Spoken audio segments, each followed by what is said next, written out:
안녕하세요. 오늘 제가 들려드릴 이야기는 정말 믿기 어려우실 수도 있습니다. 하지만 제가 직접 겪은 일이고 지금도 생생하게 기억하고 있는 일입니다. 저는 올해 35살 결혼한 지 벌써 10년이 넘었습니다.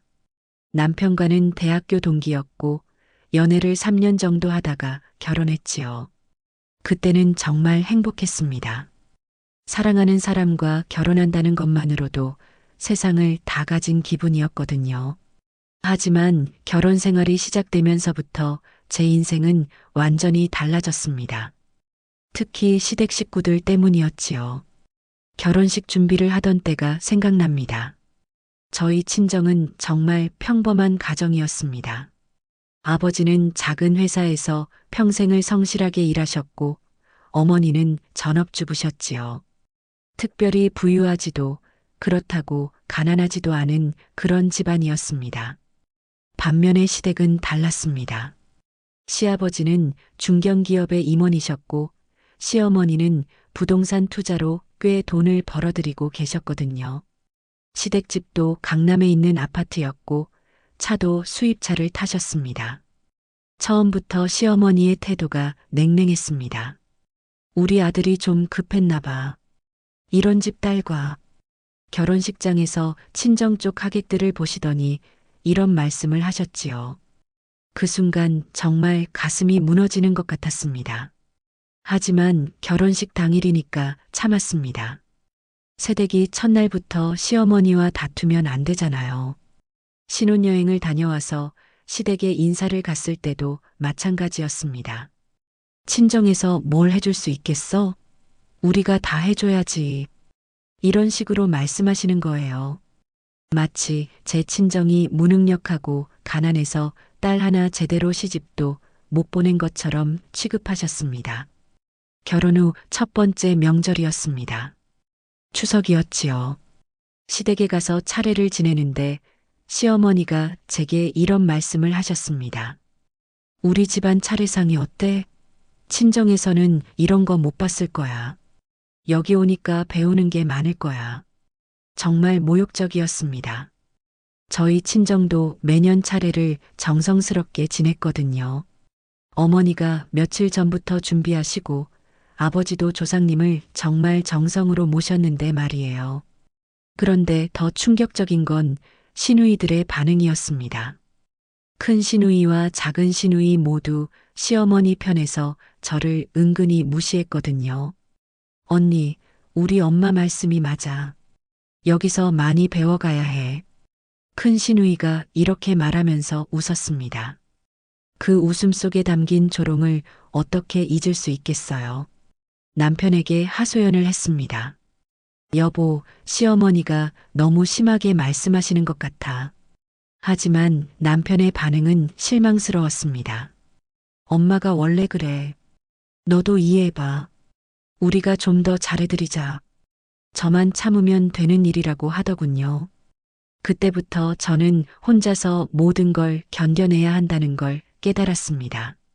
시간이 지날수록 시댁 식구들의 무시는 더욱 노골적이 되었습니다. 둘째를 임신했을 때였어요. 입덧이 심해서 시댁에 가지 못한다고 했더니 시어머니가 이런 말씀을 하셨습니다. 친정에서 온 버릇이 그런 거야. 부잣집 며느리들은 임신해도 시댁 일 다 하는데 정말 기가 막혔습니다. 입덧으로 하루 종일 토하고 있는데 그걸 게으름이라고 하시는 거예요. 또 한 번은 아이 교육비 얘기를 하다가 이런 일이 있었습니다. 첫째가 초등학교에 입학할 때였어요.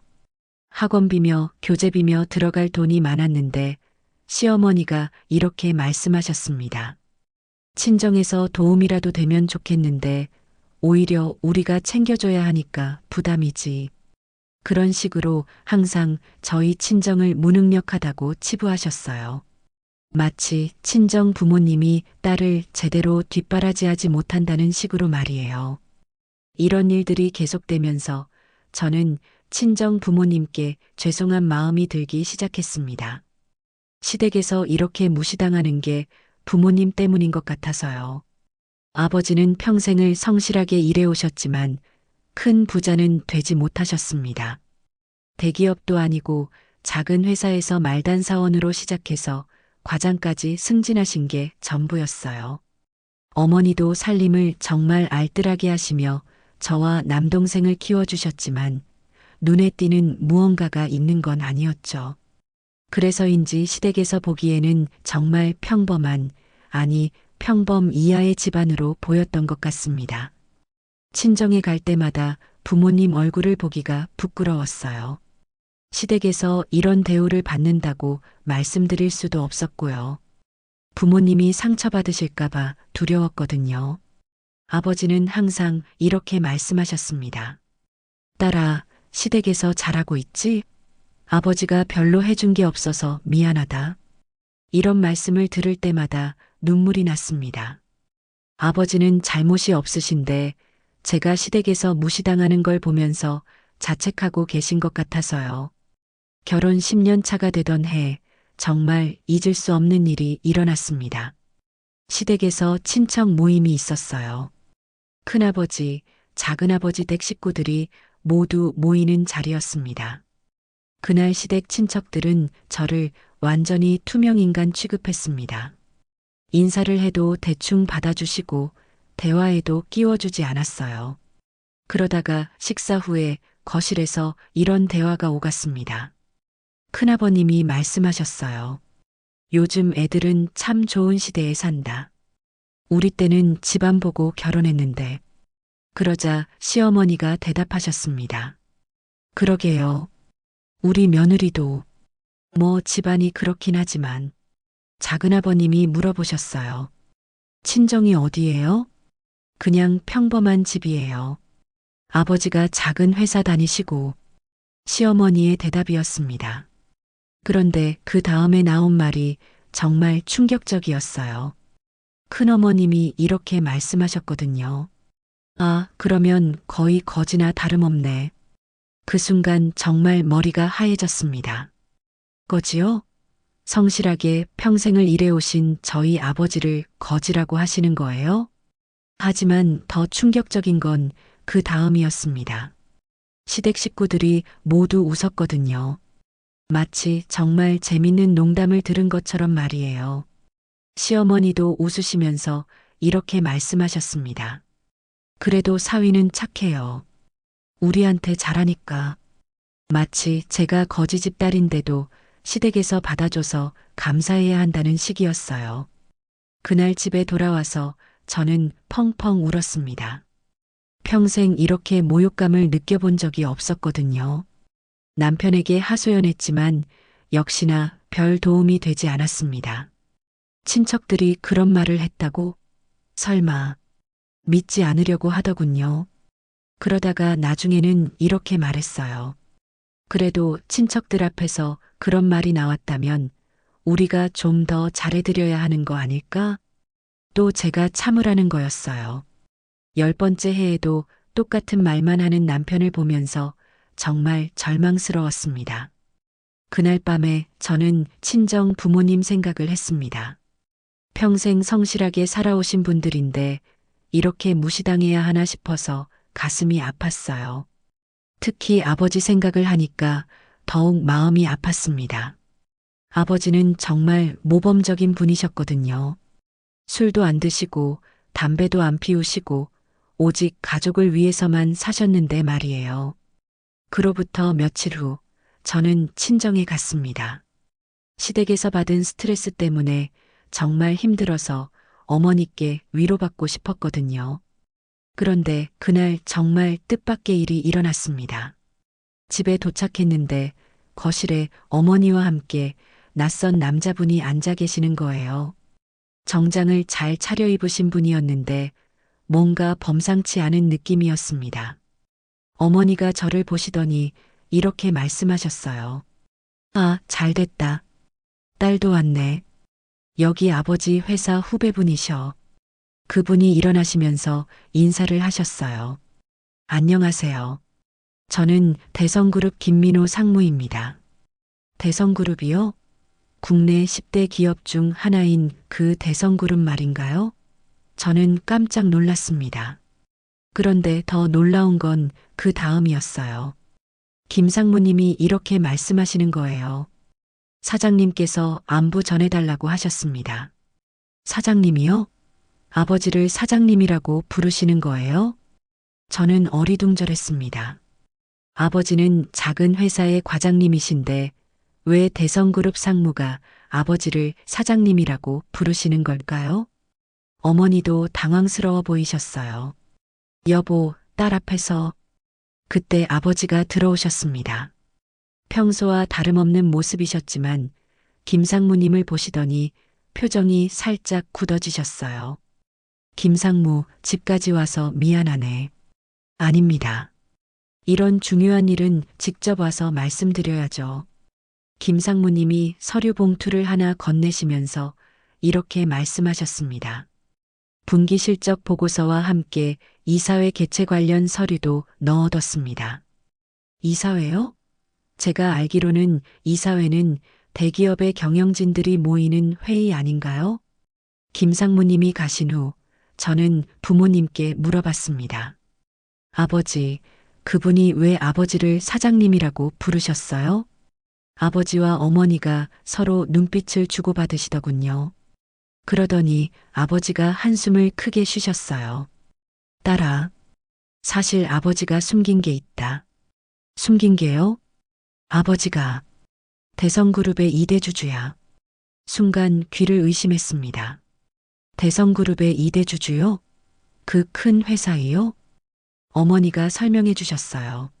아버지가 젊을 때 친구와 함께 사업을 시작하셨는데 그 친구가 지금의 대성그룹 회장님이셔.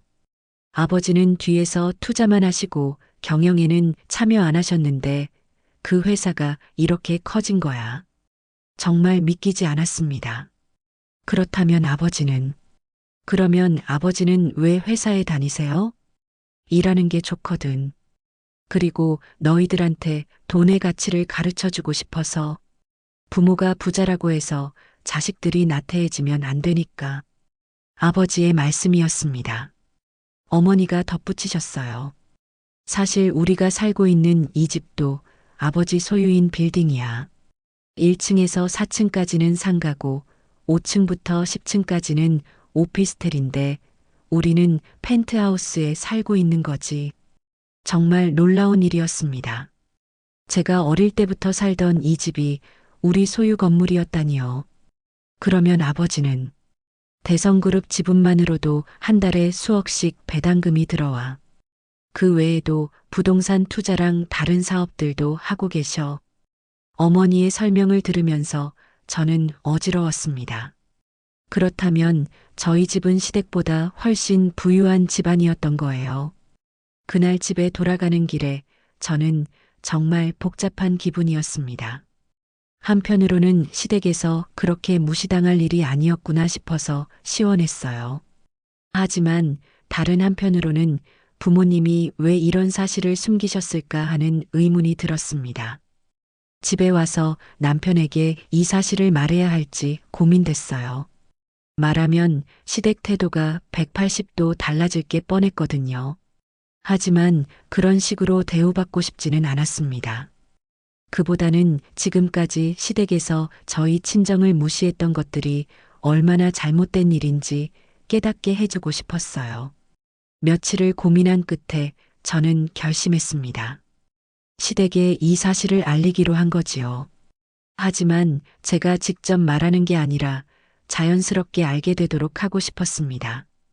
기회가 찾아온 날, 그 기회는 생각보다 빨리 왔습니다.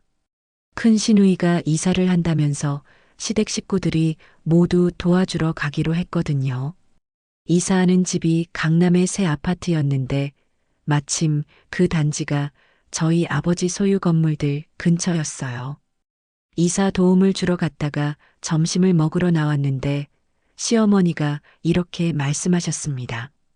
여기 진짜 비싼 동네네. 이런 데 사는 사람들은 뭐 하는 사람들일까? 그때 마침 아버지에게서 전화가 왔어요. 점심 약속이 있다고 하시면서 근처 호텔 레스토랑에서 만나자고 하시는 거였습니다. 저는 시댁 식구들에게 말했어요. 죄송해요. 아버지가 근처에서 식사하시는데 잠깐 인사드리고 올게요. 어디서? 시어머니가 물어보셨어요. 랜드 호텔이요. 그 호텔은 그 지역에서 가장 고급 호텔이었어요.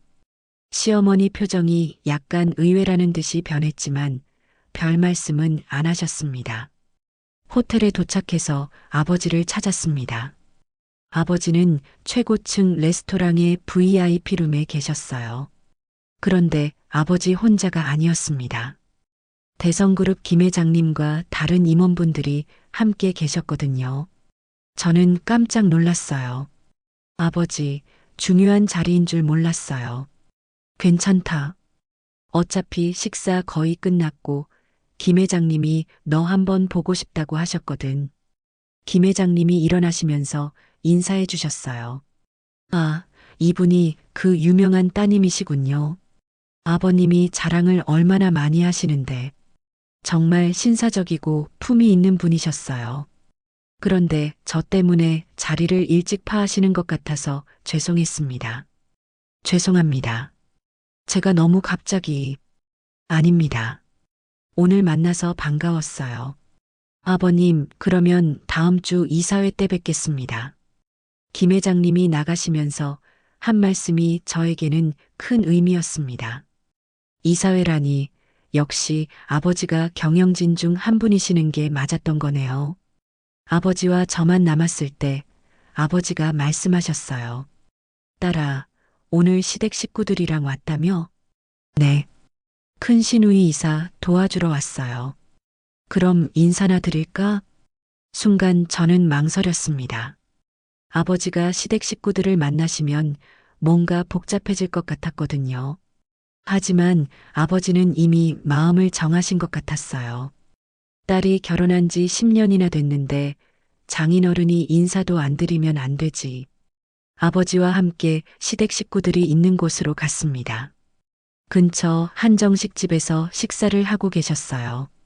제가 들어가면서 말했어요. 아버지가 인사드리고 싶으시다고 해서 모셨어요. 시댁 식구들이 모두 일어나서 인사했습니다. 평소에는 저희 친정을 무시하면서도 예의는 지키시거든요. 아이고, 장인어른. 안녕하세요. 시어머니가 인사하셨어요. 하지만 그 목소리에는 여전히 건성건성하는 느낌이 있었습니다. 아버지도 정중하게 인사하셨어요.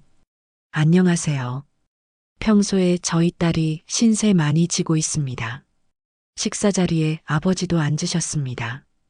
처음에는 어색한 분위기였지만 아버지가 워낙 말씀을 잘하시다 보니까 점점 분위기가 풀렸어요. 그런데 그때 갑자기 김 회장님에게서 아버지 핸드폰으로 전화가 왔습니다. 여보세요, 회장님. 아버지가 전화를 받으시는데 시댁 식구들 표정이 약간 이상해졌어요. 회장님이라고 하셨거든요. 네, 계약서는 내일 오전에 받아보겠습니다. 네, 신규 사업권도 검토해 보고요. 아버지의 통화 내용이 뭔가 대단해 보였습니다. 시어머니가 슬쩍 저에게 물어보셨어요. 아버님이 어떤 일 하시는 거예요? 저는 그냥 평소대로 대답했어요. 회사 다니세요. 어느 회사? 대성그룹이요. 그 순간 식탁이 조용해졌습니다. 대성그룹이라고 하니까 모두 놀란 거예요. 큰 시누이가 물어봤어요. 대성그룹에서 뭐 하세요? 저는 잠시 망설이다가 대답했어요. 임원이세요.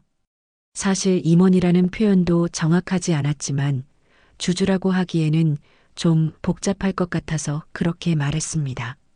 그 순간부터 시댁 식구들의 태도가 완전히 달라졌습니다.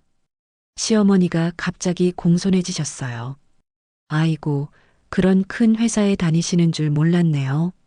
아버지가 전화를 끊으시고 오시자 시아버지도 완전히 달라진 모습이었습니다. 장인어른, 대성그룹이면 정말 대단한 회사 아닙니까? 그냥 다니고 있습니다. 아버지는 여전히 겸손하셨어요. 하지만 그 겸손함조차 시댁 식구들에게는 대단해 보이는 것 같았습니다. 작은 시누이가 조심스럽게 물어봤어요. 아버님, 대성그룹에서 어떤 일 하세요? 뭐, 이것저것 하지요. 아버지의 애매한 대답에도 시댁 식구들은 더욱 관심을 보였어요. 아마 높은 임원이시라서 구체적으로 말하기 어려운 거라고 생각한 것 같았습니다. 그때 갑자기 김 회장님이 직접 찾아오셨어요. 식당 직원이 안내해서 저희 자리로 오시는 거예요. 아, 여기 계셨구나. 급한 서류가 있어서 직접 왔습니다. 김 회장님이 아버지께 말씀하셨어요. 그런데 그 다음 말씀이 정말 충격적이었습니다. 이사님, 내일 주주총회 전에 미리 검토해 주셔야 할 안건들입니다. 이사님이요? 김 회장님이 아버지를 이사님이라고 부르시는 거예요? 시댁 식구들의 얼굴이 완전히 하얘졌습니다. 대성그룹 회장이 직접 찾아와서 이사님이라고 부르다니요. 김 회장님은 시댁 식구들도 보시더니 정중하게 인사하셨어요. 아, 사돈님들이시군요. 안녕하세요. 대성그룹 김철수입니다. 그 순간 시어머니가 벌떡 일어나시면서 90도로 인사하셨어요. 아, 안녕하세요. 정말 뵙게 되어 영광입니다. 김 회장님이 웃으시면서 말씀하셨어요. 이사님 따님 결혼하신 지 꽤 되었는데 인사가 늦었네요. 평소에 이사님이 사위분과 손주들 자랑을 정말 많이 하시거든요. 이사님이라는 호칭이 계속 나오니까 시댁 식구들이 완전히 얼어붙었어요. 김 회장님이 가신 후 시댁 분위기는 완전히 달라졌습니다. 시아버지가 조심스럽게 물어보셨어요. 장인어른, 혹시 대성그룹에서 어떤 지위에 계신 건가요? 아버지가 잠시 망설이시더니 말씀하셨어요. 사실 대성그룹 창업할 때부터 함께 했습니다. 창업 때부터요? 김 회장과 대학 동기였는데 제가 초기 자본을 투자했지요. 지금은 이대주주입니다. 그 말씀을 하시는 순간 시댁 식구들이 모두 입을 다물지 못했어요. 시어머니가 떨리는 목소리로 물어보셨습니다. 그러면 대성그룹 지분이 18% 정도 됩니다. 경영에는 참여하지 않고 이사로만 있고요. 18%요? 대성그룹 지분 18%면 천문학적인 금액이에요. 제가 알기로는 대성그룹이 시가총액이 몇십조 원 되는 회사인데요. 큰 시누이가 충격받은 표정으로 말했어요. 그러면 정말 그냥 투자금 정도로 생각하세요. 아버지는 여전히 겸손하게 말씀하셨지만 시댁 식구들에게는 그 겸손함마저도 큰 충격이었던 것 같아요. 시어머니가 갑자기 제 손을 잡으시더니 이렇게 말씀하셨어요. 딸아, 그동안 엄마가 미안했다. 평소에 저를 무시하시던 분이 갑자기 이렇게 말씀하시니까 정말 당황스러웠어요. 갑자기 왜 그러세요? 그동안 친정을 잘 모르고 정말 죄송했어. 시아버지도 마찬가지였어요. 장인어른, 그동안 제대로 모시지 못해서 정말 죄송합니다. 아버지는 담담하게 대답하셨어요. 아닙니다. 저희도 딸이 잘 살고 있어서 감사할 따름입니다. 그런데 저는 이런 상황이 좀 씁쓸했어요. 아버지의 지위를 알았다고 해서 갑자기 이렇게 태도가 바뀌는 게 맞나 싶어서요. 큰 시누이가 저에게 와서 말했어요. 언니, 그동안 정말 미안했어. 우리가 너무 몰랐어. 작은 시누이도 마찬가지였고요. 형수, 진짜 죄송해요. 앞으로는 정말 잘할게요. 집에 돌아와서 남편에게 오늘 있었던 일을 얘기했어요. 남편은 정말 놀라더군요. 장인어른이 대성그룹 이대주주라고? 정말이야? 응. 나도 오늘 처음 알았어. 와. 그럼 우리가 남편도 충격을 받은 것 같았어요. 그런데 그 다음 반응이 좀 실망스러웠습니다. 그렇다면 앞으로 우리 생활이 많이 나아질 수 있겠네. 여전히 돈 얘기였어요. 시댁에서 무시받은 것에 대한 미안함이나 사과는 없었습니다. 여보, 그게 중요한 게 아니야. 그동안 당신 가족들이 우리 친정을 얼마나 무시했는데. 아, 그것도 그렇네. 우리 가족들한테 사과하라고 할게. 뭔가 진정성이 부족해 보였지만 그래도 잘못을 인정한다니 다행이었어요. 그 이후로 시댁의 태도는 정말 180도 달라졌습니다. 시어머니는 저에게 정말 잘해주시기 시작했어요. 전화도 자주 하시고 시댁에 갈 때마다 최고급 음식으로 대접해 주셨습니다. 딸아, 뭐 필요한 거 없어? 엄마가 다 해줄게. 예전에는 제가 뭘 해달라고 하면 친정에서 해달라고 하시던 분이 말이에요. 큰 시누이와 작은 시누이도 완전히 달라졌어요. 언니, 우리 애들 교육비 고민이 많은데 좋은 정보 있으면 알려줘.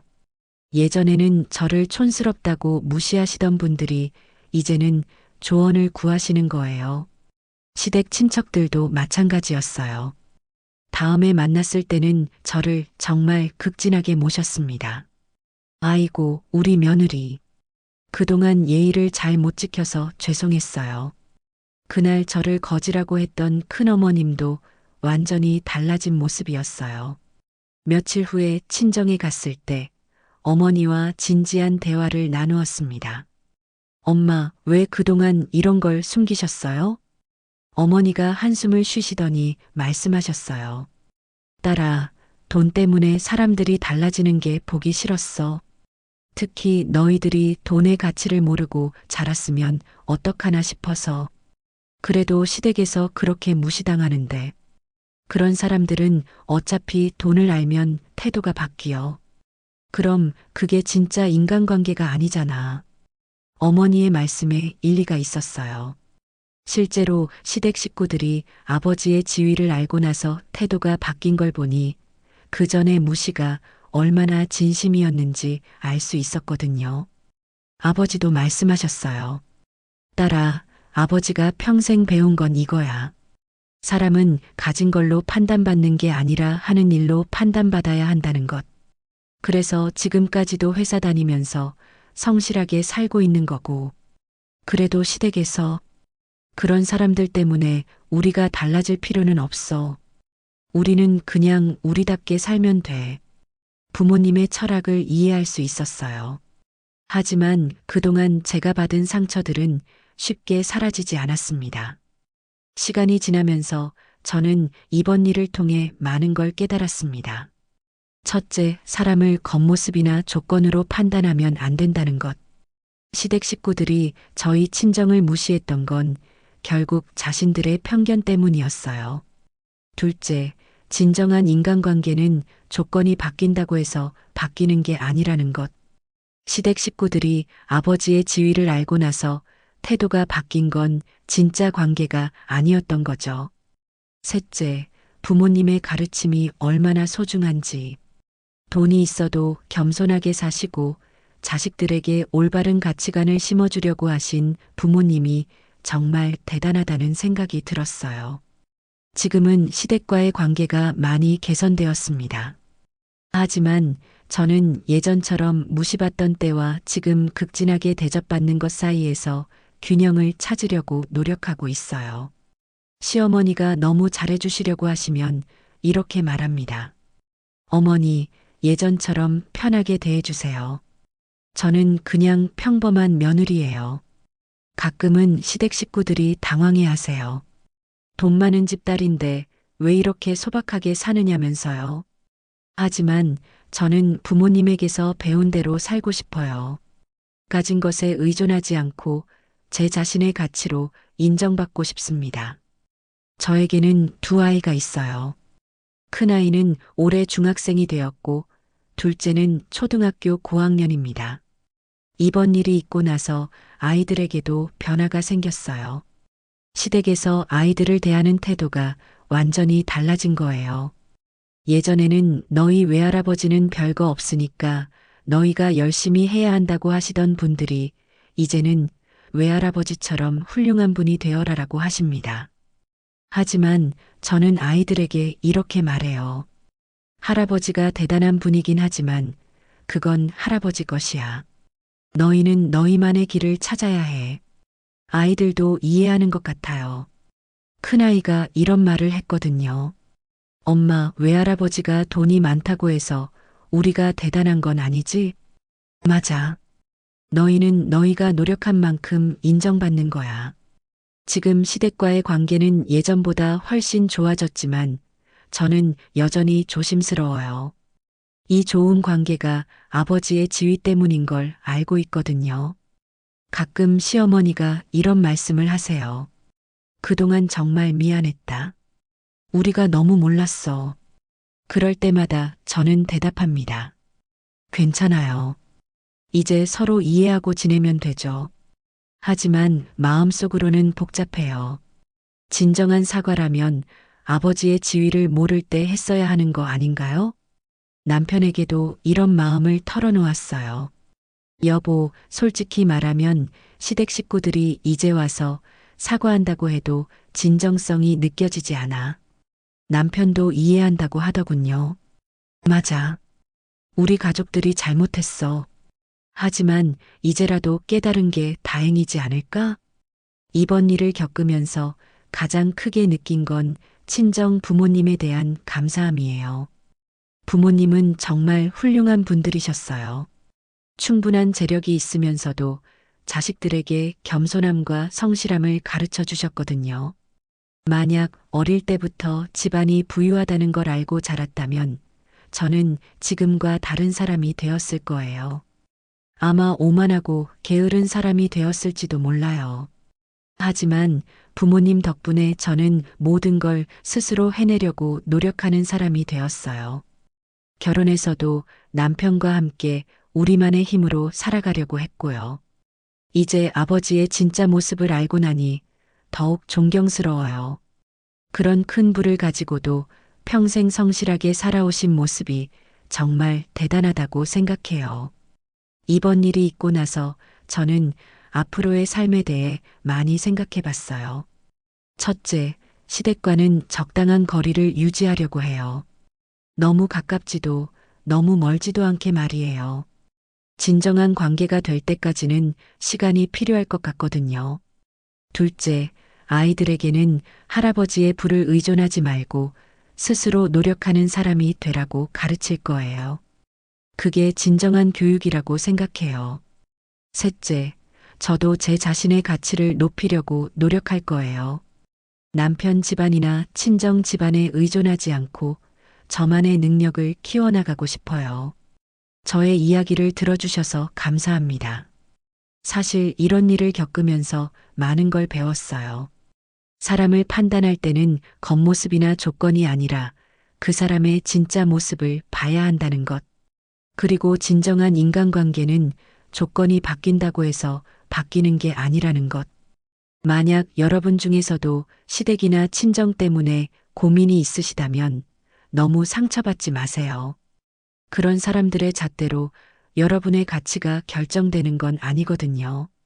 그리고 부모님이 여러분에게 물려주신 가장 큰 유산은 돈이 아니라 올바른 가치관이라는 걸 기억하세요. 그게 평생을 살아가는데 가장 큰 힘이 될 거예요. 저는 앞으로도 부모님께서 가르쳐 주신 대로 성실하고 겸손하게 살아갈 생각입니다. 그리고 제 아이들에게도 같은 가치관을 물려주고 싶어요. 여러분도 어려운 상황에 처하시더라도 포기하지 마시고 여러분만의 가치를 믿고 살아가시기 바랍니다. 정말 긴 이야기를 들어주셔서 감사합니다. 여러분 모두 행복하세요.